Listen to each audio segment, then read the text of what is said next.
व्याख्या मुद्रां करसरसिजैः पुस्तकं शङ्खचक्रे बिभ्रद्भिन्न स्फुटिकरुचिरे पुण्डरीके निषण्णः अम्लानः श्रीरमृतविशदैरंशभिः प्लावयन्माम् आविर्भूयाद्दनकमहिमा मानसे वागधीशः।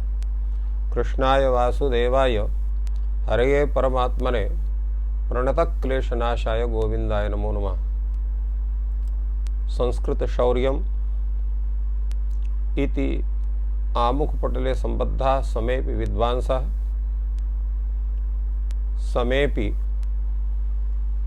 जिज्ञासवः छात्राः सहृदयाः सज्जनाः एतस्य संस्कृत शौर्यम् इति आमुखपटलस्य संस्थापकः राजकुमारः समेषां स्वागतं वर्तते। मान्याः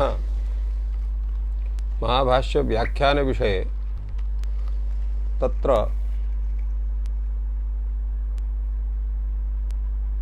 अयं विचारः यः वर्तते सः तत्र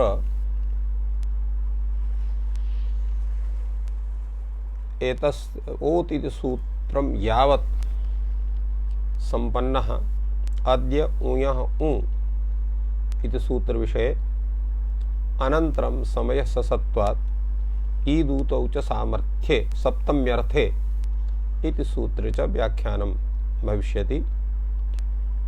तत्र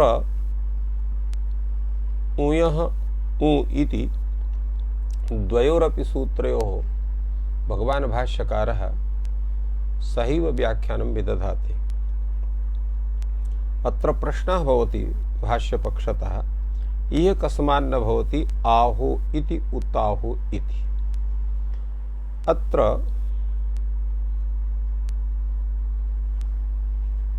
इति मत्वा प्रश्नः यत् आह उ उत आह उ एवं रूपेण तत्र निपातानां समुदायः तत्र यदा गुणः भवति तत्र आहु इति रूपम् उताहु इति वा भवति। आहु इति उताहु इति तत्रापि उ इत्यस्य सत्वात् अनेनैव सूत्रेण प्रकृतिभावः स्यात् ओत् इति सूत्रस्य आवश्यकता नास्ति इति प्रश्न कर्तुः आशयः। अत्र वस्तुतः अयम् आहु इति शब्दः निपातः तत्र तथा नास्ति, किन्तु निपातानां समाहारः इति मत्वा अत्र प्रश्नः वर्तते। अत्र अनेन सूत्रेण कथं तत्र प्रगृह्य संज्ञा एतस्य कथं न भवति, अनन्तरं प्रकृतिभावः कथं न भवति।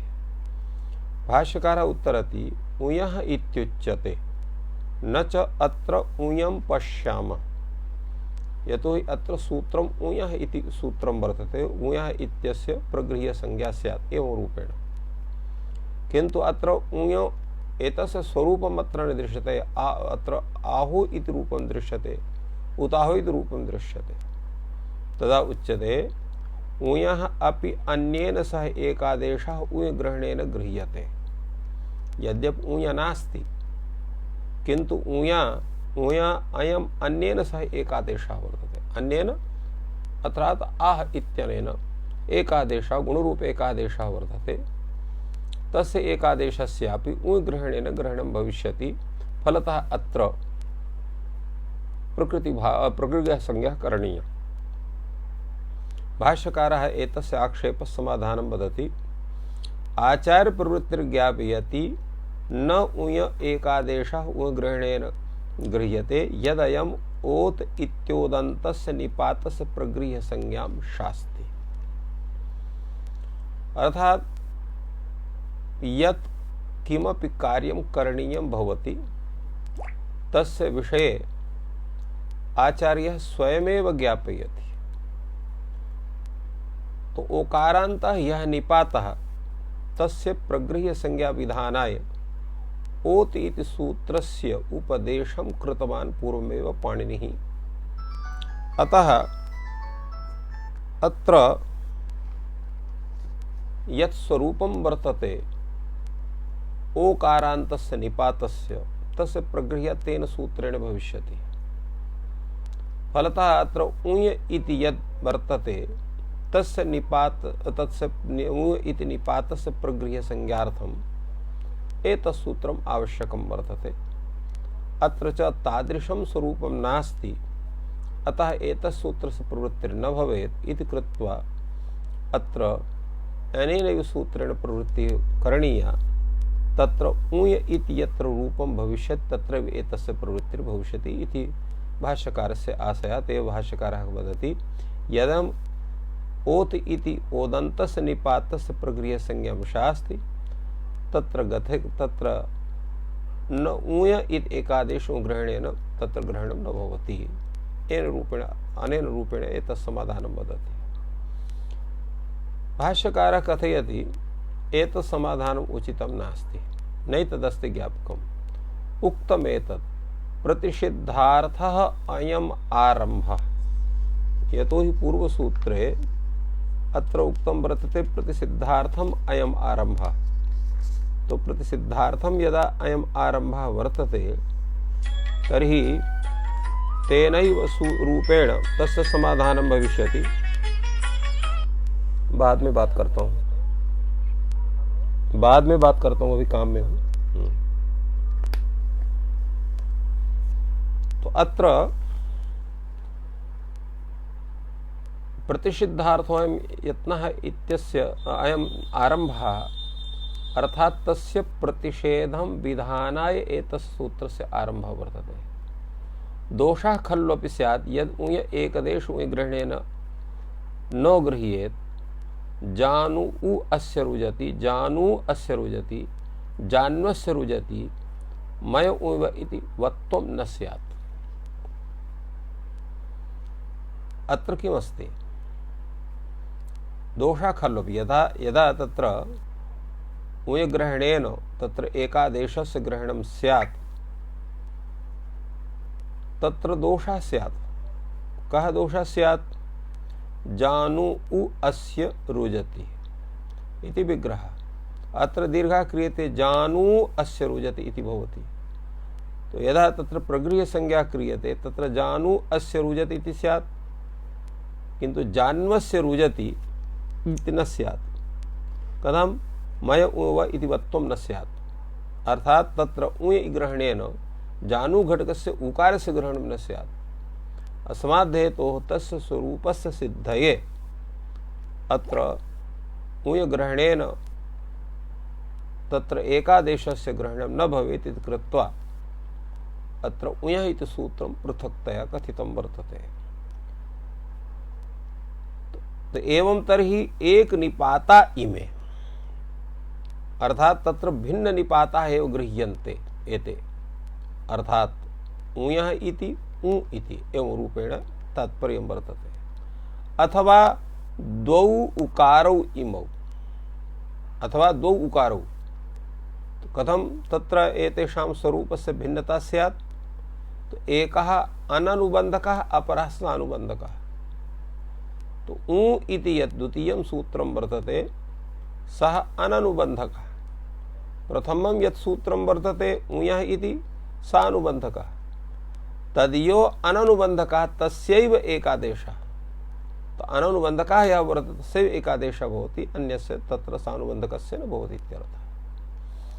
एवं रूपेण एतस्य समाधानम् अत्र जातम्।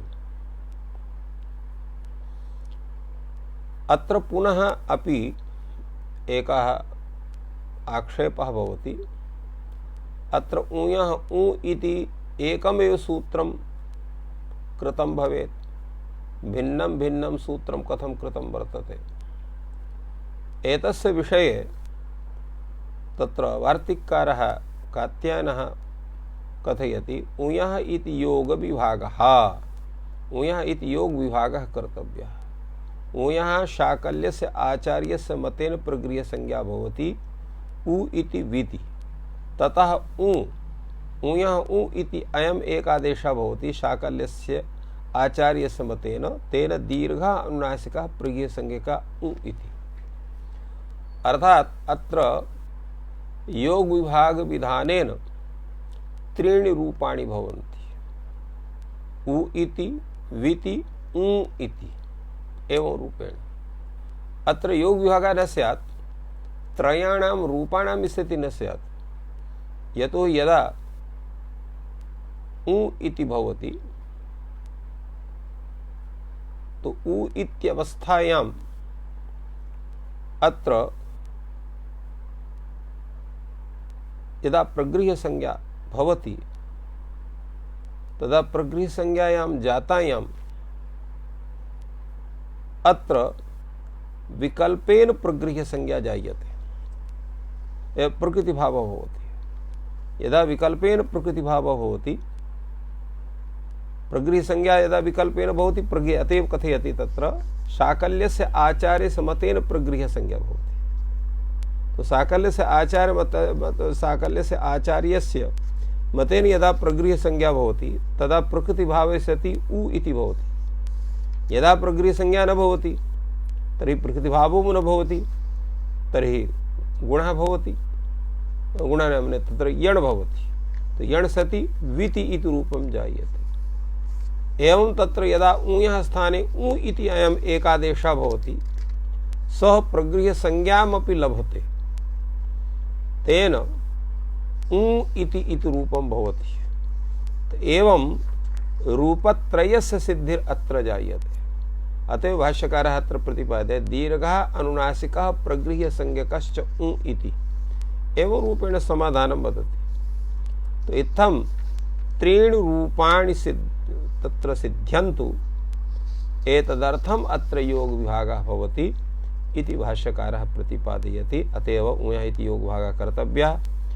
ऊयः इति एक प्रथमः योगः साकल्यस्य आचार्यस्य मतेन, तत्र प्रगृह्य संज्ञा भवति। यदा प्रगृह्य संज्ञा भवति तदा प्रकृतिभाव सति उ इति रूपं जायते। यदा प्रगृह्य संज्ञा न भवति तदा विति इति रूपं यणि सति भवति। अनन्तरम् उ इति तत्र योगः वर्तते। तत्र ऊयः इत्यस्य प्रथमस्य योगस्य प्रथमात् योगात् ऊयः इत्यस्य अत्र अनुवृत्तिर्भवति। तेन ऊयः उ इति प्रगृह्य संज्ञकः आदेशः भवति साकल्यस्य आचार्यस्य मतेन। तेन दीर्घानुनासिकः प्रगृह्य संज्ञकश्च उ इति रूपं जायते। एवं रूपेण भाष्यकारः एतस्य व्याख्यानं विदधाति। अग्रे तत्र पुनः अपि शंका भवति, किमर्थो योग विभागः, अर्थात योग विभागस्य का आवश्यकता वर्तते। अत्र प्रश्नः भवति, भवन्तः कथयन्ति शाकल्यस्य आचार्यस्य मतेन भवति। तत्र शाकल्यस्य आचार्यस्य मतेन कथं भवति? वस्तुतः अत्र सम्बुद्धौ शाकल्यस्य तावनार्षे इति सूत्रात् शाकल्यस्य इत्यस्य अनुवृत्तिर्भवति। एतत् सूत्रं प्रथमाध्यायस्य प्रथम पादस्य 15 सूत्रं वर्तते। ऊयः इति सूत्रं यद् वर्तते, उ इति सूत्रं यद् वर्तते तत् क्रमशः 17 सूत्रं 18 सूत्रं च भवति भवतः। एवं रूपेण अत्र साकल्यस्य अनुवृत्तेः सत्त्वात् अत्र विकल्पेन प्रगृह्य संज्ञा जायते इति भाष्यकारस्य तात्पर्यम्। परन्तु प्रश्नः भवति, किमर्थः योग विभागः? योग विभागस्य का आवश्यकता वर्तते? तत्र उ वा शाकल्यस्य, अत्र भाष्यकारः कथयति, तत्र प्रतिपादयति, वार्तिककारः तत्र वार्तिकं पठति। उ वा शाकल्यस्य आचार्यस्य मतेन उ विभाषा यथा स्यात्, अर्थात विकल्पेन अत्र उ इत्यस्य प्रगृह्य संज्ञा भवति। तो यदा प्रगृह्य संज्ञा भवति तदा उ इति भवति, यदा प्रगृह्य संज्ञा न भवति तदा उ इति भवति। एवं रूपेण तत्र स्वरूपं स भवति। अन्येषाम् आचार्याणां मतेन विति इति रूपं सिद्ध्यति। तात्पर्यं किम्? अत्र वस्तुतः रूपचतुष्टयं भवति। उ इति विति, उ इति विति। यद्यपि रूप पंचकम उ इति विति, उ इति उ इति विति। तो एवं रूपेण तत्र पंचरूपाणि भवन्ति, किन्तु विति इति रूपद्वयं तत्र समानमिति कृत्वा विति इति एकरूपं प्रदर्शितम्, एवं उ इति रूपद्वयमपि तत्र समानानुपूर्विकम् अस्माद् हेतोः तत्र उ इति प्रदर्शितम् अन्यत्र।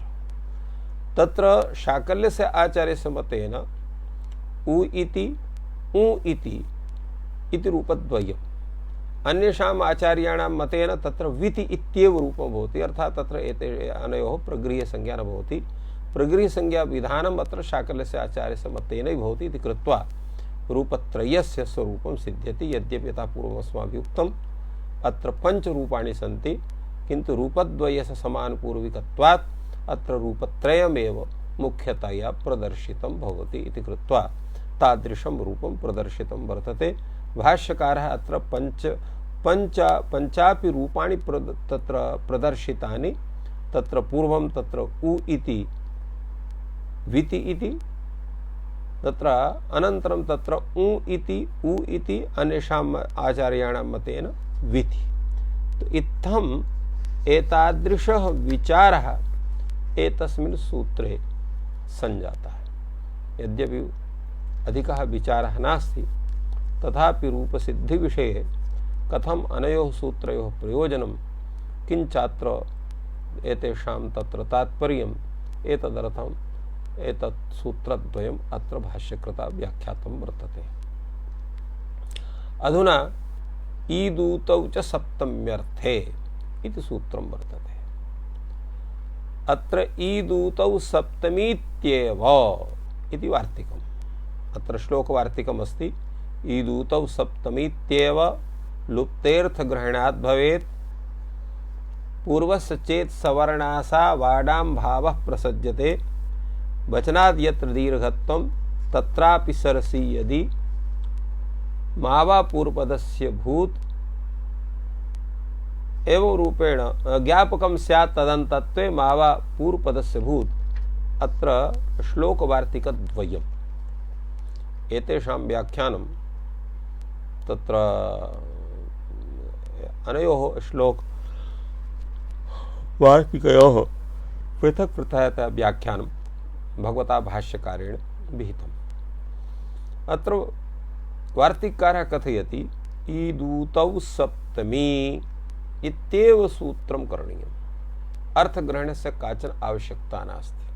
किमर्थम् अत्र अर्थग्रहणं वर्तते इति प्रश्नः।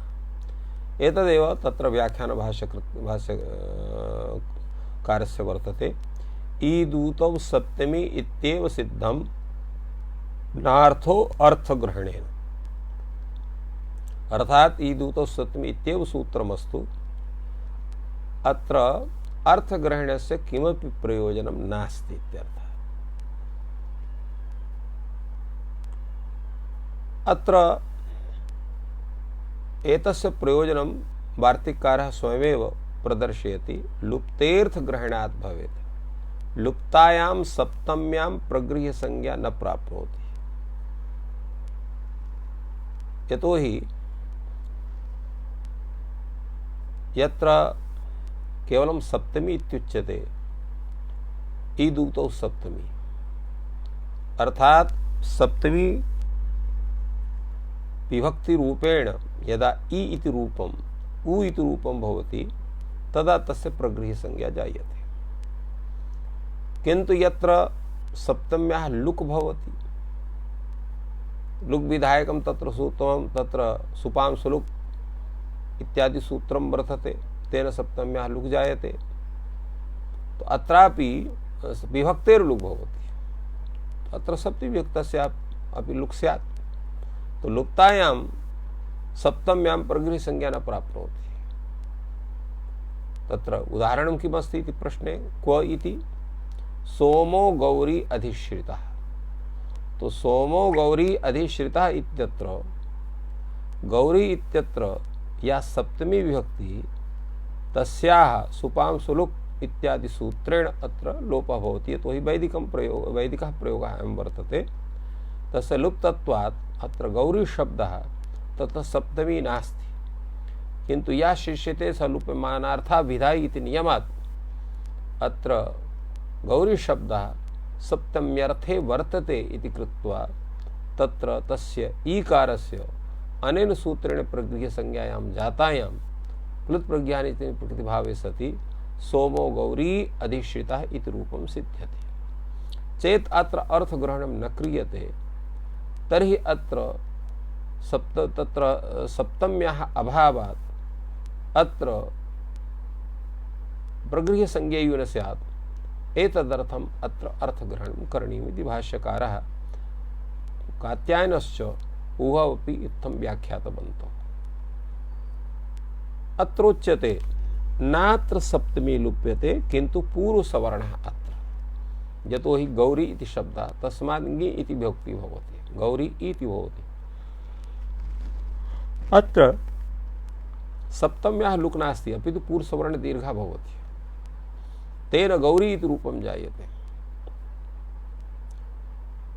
अत्र प्रश्नः भवति पूर्वसवर्ण दीर्घः कथं स्यात्, यतो अत्र सप्तमी विभक्ति पूर्वसवर्ण दीर्घ विधायकं सूत्रं तत्र वर्तते प्रथमयोः पूर्वसवर्णः, कथम् अत्र पूर्वसवर्णस्य प्राप्तिः अत्र कथिता वर्तते। अत्र पूर्वसवर्णानां तत्र एकादेशः भवति, अकासवर्णे दीर्घ इति दीर्घः स एव पूर्वसवर्णेन कथितः वर्तते। अत्र प्रश्नः भवति पूर्वस्य चेत् सवर्णासा वाडां भावः प्रसज्यते। अत्र पूर्वसवर्णः स्यात् इति गौरी शब्दः स्त्रीलिङ्गः, गौरशब्दात् तत्र षिद्गौरादिभिः सूत्रेण ङीष् कृते गौरी शब्दः सिद्ध्यति। तर्हि स्त्रीतत्वात् अत्र ङित् प्रत्यये ङि इति इ इति परे अत्र आडागमः स्यात्। एवञ्च अत्र ङेरां नद्यानिभ्यः इति सूत्रेण अत्र विभक्तेः स्थाने आम् इति स्यात्। तो आट् आम् भावस्य अत्र प्राप्नोति, तर्हि कथं तत्र गौरी इति रूपं सिद्ध्येते। अतः अत्र तत्र लुके भवति, तस्य लुक सुपांशुलुक् इति सूत्रेण लुक् सति अत्र तत्र सप्तमी नास्ति, प्रगृह्य संज्ञा न स्यात्। एतदर्थम् अत्र अर्थग्रहणं वर्तते। यद्यपि सप्तमी नास्ति किन्तु सप्तम्यर्थः अत्र अस्ति, अतः एतस्य प्रगृह्य संज्ञा जायते। अत्र भाष्यकारः समादधाति एवं तर्हि आहयम् ईदूतौ सप्तमी इति न चास्ति सप्तमी ईदूतौ तत्र वचनात् भविष्यति। अर्थात अत्र यद्यपि सप्तमी नास्ति किन्तु ईदूतौ सप्तमी इत्यत्र सप्तमी ग्रहणं यत् कृतं वर्तते तत्र सप्तमी ग्रहण सामर्थ्यात् अत्र प्रगृह्य संज्ञा भविष्यति। एवं समाधानम् अत्र भाष्यकारः भवति कथयति यत् सप्तमी सामर्थ्यात् तत्र सप्तम्यर्थः गृह्यते इति तत्र कल्पना भविष्यति। तेन यतो हि तत्र सर्वत्रैव सप्तमी लुप्यते इति वचन सामर्थ्यात् सप्तमी शब्देन सप्तमी सहचरितस्य ग्रहणात् मुख्य कल्पना असंभवे गौणी कल्पना गृह्यते। अर्थात तत्र सप्तमी शब्दः सप्तम्यर्थं तत्र लक्षणया कथयिष्यति, तस्य सप्तम्यर्थे अत्र गौरी शब्दस्य वर्तमानात् तस्य प्रगृह्य संज्ञा भविष्यति इति कथनस्य आशयः। अत्र तेन प्रगृह्य संज्ञा भविष्यति इति तात्पर्यम्। पुनः अत्र भाष्यकारः समादधाति वचनाद् यत्र दीर्घत्वम्, अर्थात नेदं वचनात् लभ्यम्। अर्थात अत्र सप्तमी कथनात् अत्र एतद् लभ्यं नास्ति इति सप्तम्यर्थे विद्यमानः यः ईकारः उकारः तस्यैव तत्र सप्तम्याः लुक्यपि तत्र प्रगृह्य संज्ञा स्यात्। कथम् अस्ति हि एतस्य वचने प्रयोजनम्। अत्र सप्तमी इति अर्थस्य प्रयोजनम् अन्यत्र वर्तते। यतो सामर्थ्य कल्पनापि तदैव भवितुमर्हति यदा तस्य वचनस्य चारितार्थ्यं नास्ति। अतिरिक्तश्चारितार्थं वर्तते, अतः सामर्थ्य परिकल्पना न कर्तुं शक्यते। कुत्र वर्तते? यत्र सप्तम्याः दीर्घत्वम् उच्यते। तो अत्र सप्तम्याः दीर्घत्वं यत्र कथितम् अस्ति तत्र तथा भवति। यतोहि अत्र प्रयोगः वर्तते धृतिं न शुष्कं सरसी शयानम्। अत्र सरसी शयानम् इति वर्तते। तो सरसी घटकः यः इकारः तस्य इयाडियाजी काराणाम् उपसंख्यानम् इति सूत्रेण अत्र ईकारः आदेशः भवति, तेन सरसी इति जायते। अत्र ईकारे तत्र सप्तमी अपि वर्तते, यतोहि तत्र यः एकादेशः तत्रैव सप्तम्याः आरोपात् अत्र सप्तमी वर्तते। तेन अत्र एतस्य सूत्रस्य ईतौ सप्तमी इत्यस्य चारितार्थ्यात् न काचित् हानिः इति वक्तुं शक्यते। अतः परन्तु किं स्यात्? सति प्रयोजने इह न प्राप्नोति सोमो गौरी अधिश्रितः, अत्र तु न भविष्यति। एतदर्थम् अत्र अर्थग्रहणम् आवश्यकम्। तत्रापि भाष्यकारः कथयति वार्तिककारस्य संकते, तत्रापि सरसी यदि, तत्रापि सिद्धं कथं? यदि सरसी शब्दस्य प्रवृत्तिरस्ति, अर्थात् सरसी शब्दस्य दीर्घ ईकारान्तस्य कुत्रचित् प्रवृत्तिः वर्तते चेत् तर्हि सरसी इत्यापि सिद्ध्यति इति तात्पर्यं। कथं सिद्ध्यति? तत्रापि सिद्धं कथं? यदि सरसी शब्दस्य प्रवृत्तिरस्ति। अस्ति च लोके सरसी शब्दस्य प्रवृत्तिः कुत्र वर्तते? कथं वर्तते? दक्षिणापथे हि महान्ति सरांसि सरस्यः इत्युच्यन्ते। अर्थात् तत्र महत्सरः यः भवति तस्य कृते सरसी इति शब्दस्य प्रयोगः भवति। तो सरसी इति शब्दः तत्र अस्ति, तत्रापि सप्तम्याः लुकि सति अत्र सप्तमी इति स्वरूपस्य सरसी इत्यत्र सत्त्वात् तत्रापि ईदूतो सप्तमी इत्यनेनैव सिद्ध्यति, तथैव सोमो गौरी अधिश्रितः इत्यत्रापि सिद्ध्यति। अतः अत्र अर्थग्रहणस्य आवश्यकता नास्ति। एवं रूपेण अर्थग्रहणस्य प्रत्याख्यानं वार्तिककारः करोति, तस्य समर्थनं च विदधाति भाष्यकारः। तथापि यत्र पुनः समाधानम् उच्यते, ज्ञापकं स्यात् तदन्तत्वे। यदि तर्हि ज्ञाप्यति आचार्यः न प्रगृह्य संज्ञायां प्रत्ययलक्षणं भवति इति। अर्थात प्रगृह्य संज्ञायां प्रत्ययलक्षणं न भवति। यदा प्रत्ययलक्षणं न स्यात् तदा सोमो गौरी अधिश्रितः गौरी इति और सरसी इत्यत्र सरसी इति अनयोः तत्र सप्तम्यर्थस्य प्राप्तिर्न स्यात्। यदा न स्यात् तदा अत्र कथं स्यात्? तदर्थम् अर्थग्रहणम् आवश्यकम्। तत्र उच्यते किमेतस्य ज्ञापने प्रयोजनं? ज्ञापनस्य प्रयोजनं किमस्ति? तदा उच्यते कुमार्योः अगारं कुमार्यगारं वद्धोरगारं वध्वगारम् अत्र प्रत्ययलक्षणेन प्रगृह्य संज्ञा न भविष्यति। अतः तत्र प्रज्ञार्थम् अत्र अर्थग्रहणम् आवश्यकम्। तदा उच्यते मा वा पूर्वपदस्य भूत् अथवा पूर्वपदस्य मा भूत् इत्येवम् अर्थम् अर्थग्रहणम्। पूर्व एतस्य किं तात्पर्यम्? अर्थात् यत्र पूर्वपदं तत्र भिन्नार्थे वर्तते, सप्तम्यर्थे नास्ति।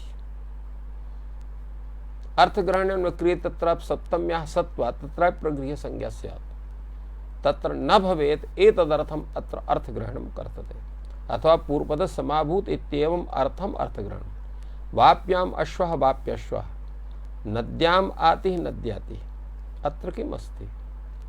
वाप्याम् अश्वः इत्यत्र यः वापी शब्दः वर्तते सः तत्र स्वाधिकरणम् अर्थं कथयति, न केवलं सप्तम्यर्थं कथयति। अत्र आचार्याः प्रतिपादयन्ति यत् अत्र यः वर्तते यदा वृत्तौ अर्थान्तरोपसंक्रान्तः भवति। अत्र किमस्ति वाप्यम् अश्वः वाप्यश्वः इत्यत्र यतोहि अत्र यदा अत्र विपक्षितं तत्र वाप्याम् अश्वः अस्ति एवं एतस्य वाक्यस्य स्वरूपं वर्तते। तो वाप्याम् इत्र सप्तम्याः अधिकरणत्वम् अर्थः तच्च अधिकरणकारकं क्रियाक्षेपकं वर्तते क्रियापेक्षं। तत्र वाप्याम् अश्वः वर्तते इति क्रियाध्याहारे वर्तमान क्रियायां वाप्याः अधिकरणत्वेन अश्वस्य कर्तृत्वेन अन्वयात् तत्र वाप्याम् इत्यस्य अश्वम् इत्यत्र अश्वः इत्यत्र परस्पर अन्वयः न भवति। तो परस्पर अन्वयाभावात् अत्र सामर्थ्यं न भवति। तो यतोहि समर्थानां प्रथमात्मा इत्यस्मात् सूत्रात् तत्र समर्थानाम् इत्यस्य अधिकारसत्वात् सर्वत्र समर्थानाम् इत्यस्य अनुवृत्तिः भवति। सति सामर्थ्ये समासः, यत्र सामर्थ्यं नास्ति तत्र समासः न भवति।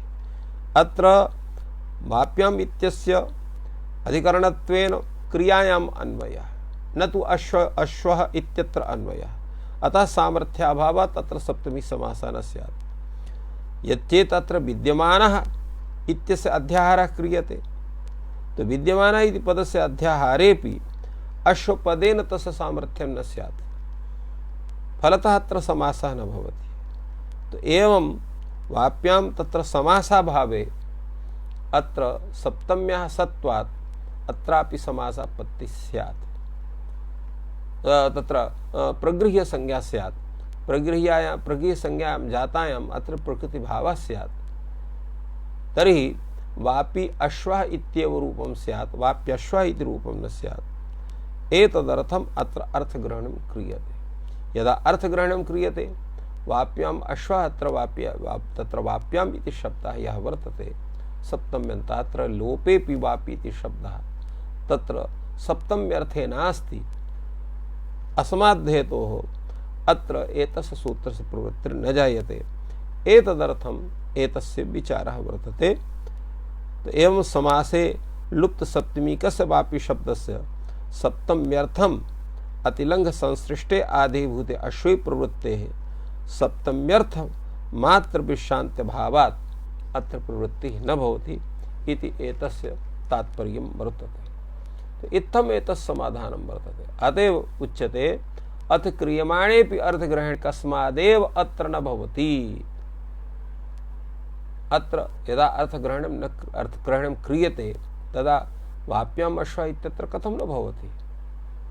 अत्रोच्यते जहस्वार्थावृत्तिः, भाष्यकारः कथयति। तो समासस्यैव अर्थवत्वात् पूर्वोत्तरपदयोः वर्णवत् अनर्थक्यात् अत्र सप्तम्यर्थः नास्ति। यतोहि तत्र समुदायः अर्थवान् भवति, समुदाय से एक देशः अनर्थकः भवति इति कृत्वा अत्र वापि इत्यस्य तत्सप्तम्यर्थे अविद्यमानत्वात् तद्घटकः यः ईकारः सप्तम्यर्थे नास्ति, अतः तस्य प्रगृह्यसंज्ञा न भविष्यति तात्पर्यम्। तदा उच्यते भवतु नाम जहस्वार्था वृत्तौ दोषः नास्ति, किन्तु अजहस्वार्थां वृत्तौ दोषः स्यात्। यतोहि तत्र पदानि तत्र समास घटक पदानि ततो पृथक पृथक स्वं स्वं अर्थं कथयन्ति, तत्र दोषः स्यात्। भाष्यकारः कथयति तत्रापि दोषः नास्ति। अजहस्वार्थायां च न दोषः, समुदायार्थः विधीयते। समुदायार्थः विधीयते इत्यस्य किं तात्पर्यम्? यद्यपि तत्र समास घटकयोः पदयोः तत्र भिन्नः भिन्नः अर्थः वर्तते, किन्तु उपस्थितिः तत्र समास शक्ति माध्यमेन एकस्यैव समुदायस्यैव अर्थस्य तत्र ज्ञानं जायते। अस्माद्धेतोः समास घटकः यः वापि शब्दः वर्तते तस्य सप्तम्यर्थता न सिद्ध्यति समाद्धेतोः, तत्र समासस्य तत्र प्रगृह्यसंज्ञायाः प्रवृत्तिर्न जायते। तो एवं रूपेण एतस्य समाधानं कृतं वर्तते अर्थग्रहणस्य। फलतः अर्थग्रहणं तत्र प्रत्याख्यातं न भवति, अपितु वाप्याम अश्वः इत्यादिषु स्थलेषु नद्याम आतिः इत्यादिषु स्थलेषु अपि प्रगृह्य संज्ञा न स्यात्, प्रकृतिभावः न स्यात्। एतदर्थं तत्र अर्थग्रहणं चरितार्थं भवति। तदेव सर्वम् एकत्रीकृत्य श्लोकवार्तिकद्वयं भाष्यकारः उपस्थापयति। इदूतौ सप्तमीत्येव लुप्तेऽर्थग्रहणात् भवेत्। पूर्वश्चेत् सवर्णासा वाडां भावः प्रसज्यते। भजनात् यत्र दीर्घत्वं तत्रापि सरसि यदि ज्ञापकं स्यात् तदन्तत्वे मा वा पूर्वपदस्य भूत्। तो एवं रूपेण एतस्य समाधानम् अत्र कृतं वर्तते। पुनः अत्र विचारः अग्रे गच्छति। दादाघ्वदाप् इति सूत्रविषये। दादाघ्वदाप् इति सूत्रं किं करोति? एतस्यापि ज्ञानं पूर्वं करणीयं। तो दारूप धारूपः यः धातुः तस्य तत्र घु इति संज्ञां विदधाति। तत्र अदाप् इति दाप् इत्यस्य न भवति इत्यर्थः। तो एतस्य वृत्तिः यः वर्तते तां वृत्तिं प्रस्तूय तस्य पूर्वं तत्र व्याख्यानम् अस्माभिः क्रियते। अनन्तरं भाष्ये किं प्रतिपादितं तस्य विषये उच्यते। तत्र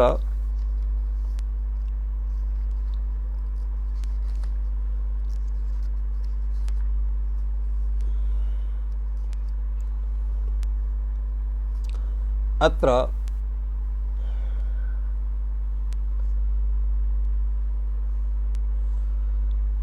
दारूपा धारूपाश्च धातवः घु संज्ञा स्युर्दाप दैपौ विना इति वृत्तिरस्ति एतस्य। अर्थात् दारूपा या धातुः, रूपा ये धातवः, धारूपा ये धातवः, तेषां घु संज्ञा भवति। किन्तु दाप धातोः दैप धातोः अनयोः तत्र प्रगृह्य संज्ञा घु संज्ञा न भवति इति सूत्रस्य तात्पर्यम्। एतत् सूत्रं घुसंज्ञा विधायकं वर्तते। अत्र भाष्यकारः अथ च कात्यायनः उभौ अपि प्रतिपादयतः यत् घुसंज्ञायां प्रतिग्रहणं षिदर्थम्। अत्र घुसंज्ञायां प्रतिग्रहणं करणीयं। किमर्थं?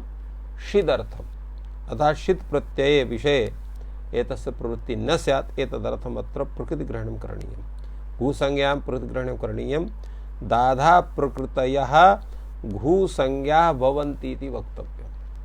अर्थात् दारूपा प्रकृतिः यस्य वर्तते, दारूपा प्रकृतिः यस्य धातुः वर्तते तस्य घुसंज्ञा भवति। अत्र प्रश्नः भवति, अत्र प्रकृतिग्रहणस्य का आवश्यकता, किं प्रयोजनम्? तदा उच्यते आत्मभूतानाम् इयं संज्ञा क्रियते सा आत्मभूतानामेव यथा स्यात् अनात्मभूतानां न स्यात्।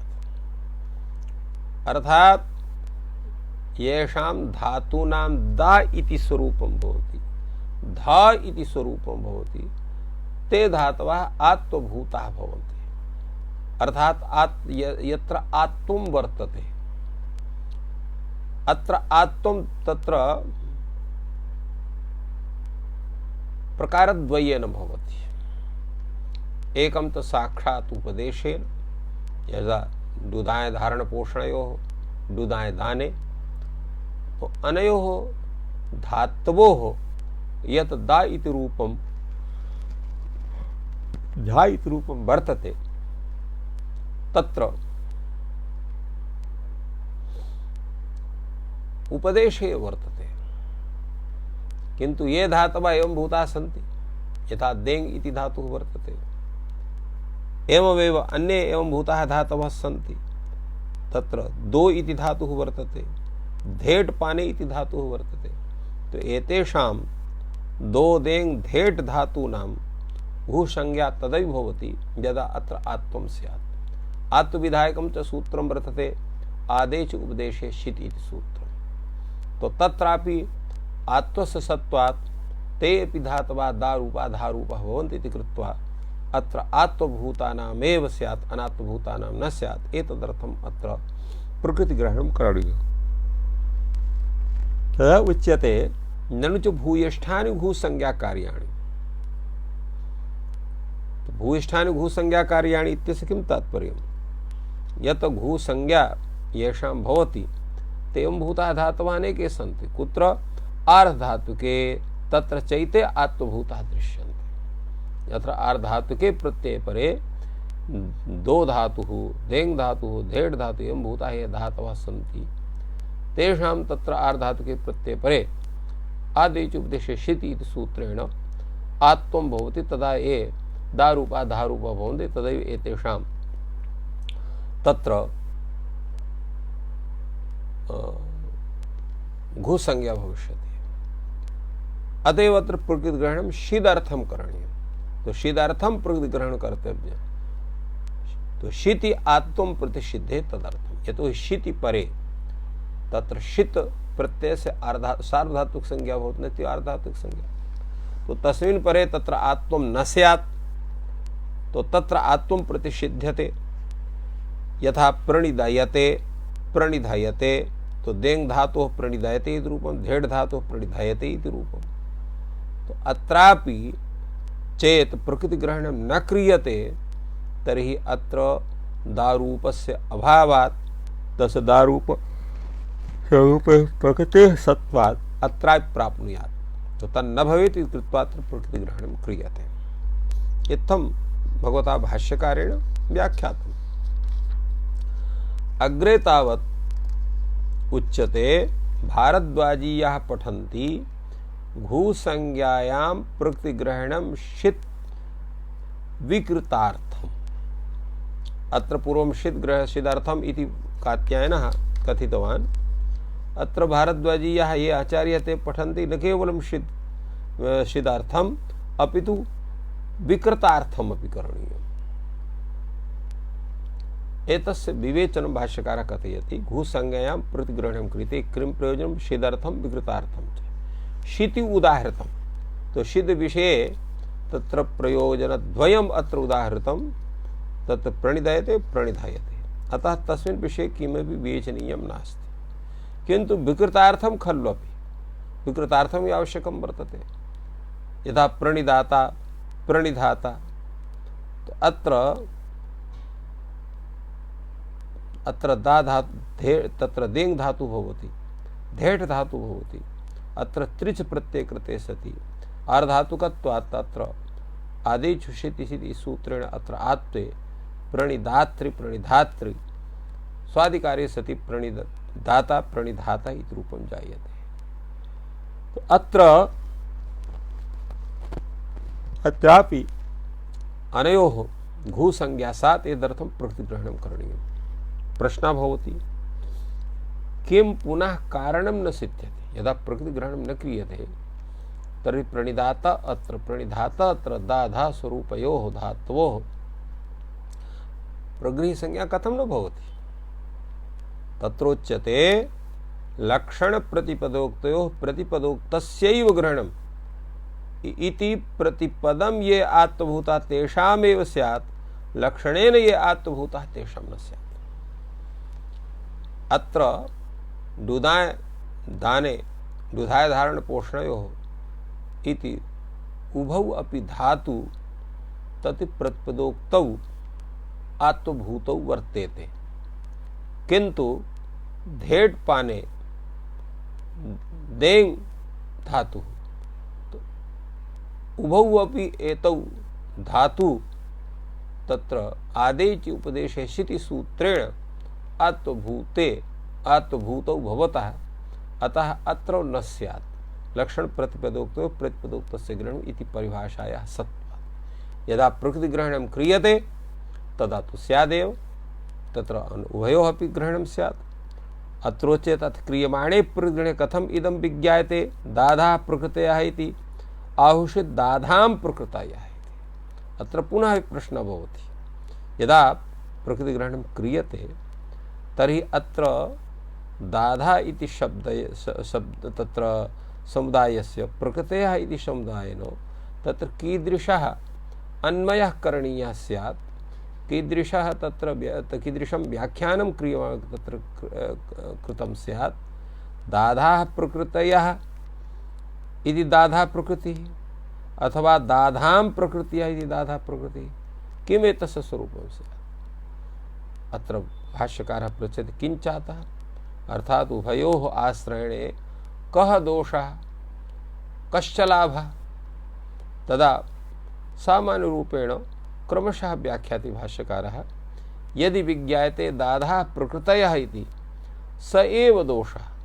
यदि दाधाः प्रकृतयः एवं रूपेण कहते दाधा माने दारूपा धारूपा याः प्रकृतयः तासां प्रकृतिभूतानां धातूनाम् आत्वं भवति तत्र भूसंज्ञा भवति।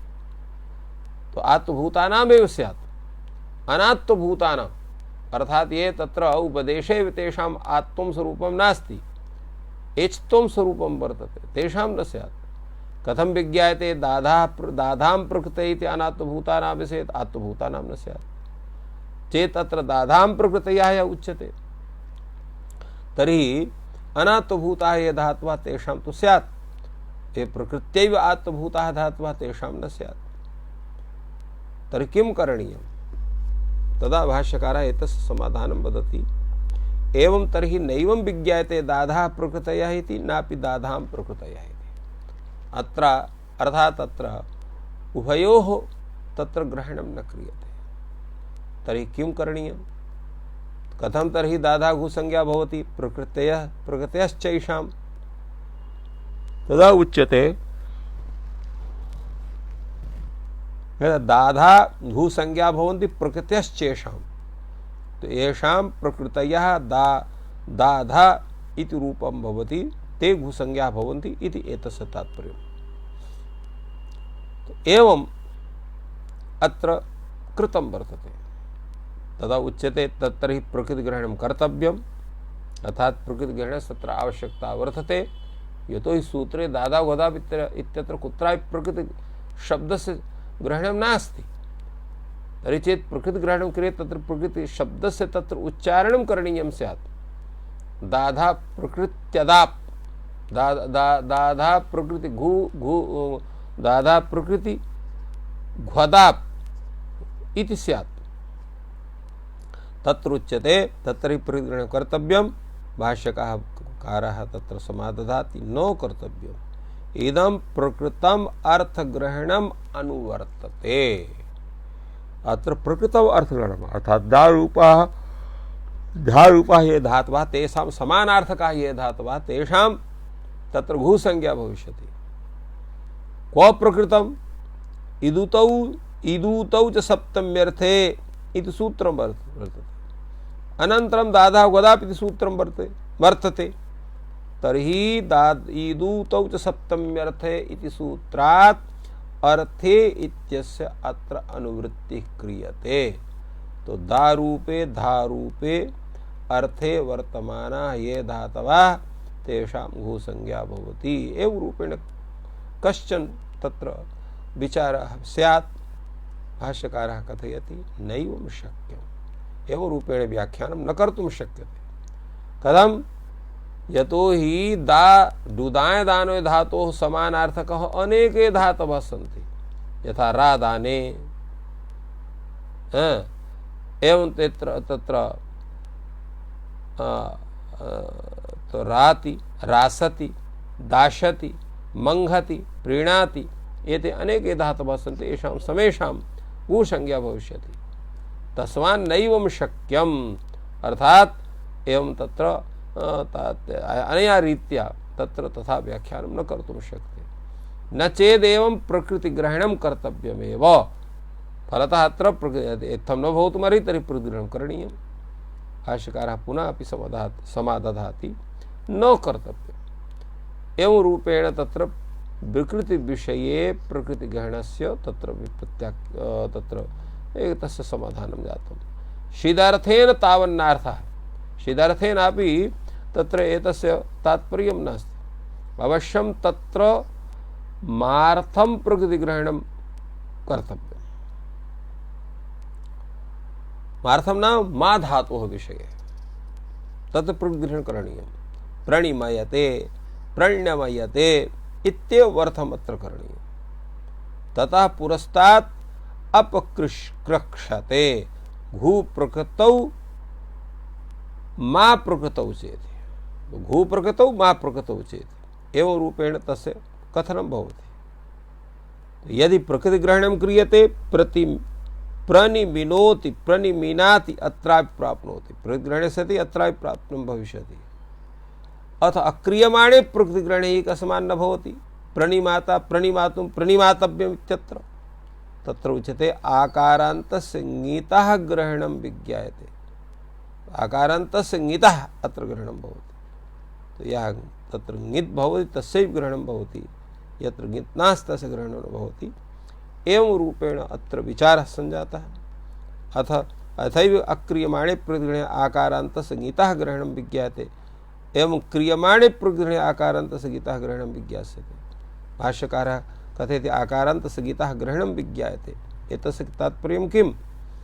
यथैव अक्रियमाणे प्रकृतिग्रहणे आकारान्तस्य ङितः ग्रहणं विज्ञायते यथा तत्र प्रकृतिग्रहणे क्रियमाणे आकारान्तस्य ङितः ग्रहणं भवति एवं क्रियमाणे प्रकृतिग्रहणे आकारान्तस्य ङितः ग्रहणं भवति इति प्रतिपादनं वर्तते भाष्यकारस्य।